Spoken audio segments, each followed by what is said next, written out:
scan this. Sovi is here. Let's level up. Potential energy graphs for molecules can be tricky, but we will solve this HBr versus HCl comparison in just a few quick and easy steps.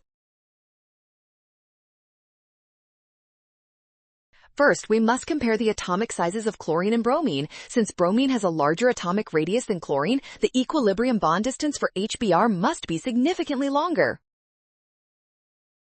Because the bond is longer, the minimum point of our potential energy curve for HBr shifts to the right. This represents a greater internuclear distance compared to the original HCl molecule.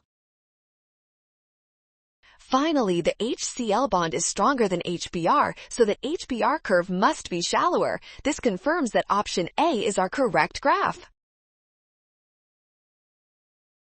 Well done! Scan the code. You can learn better with Sovi. Avoid a rush, trust the given data, and check your steps carefully.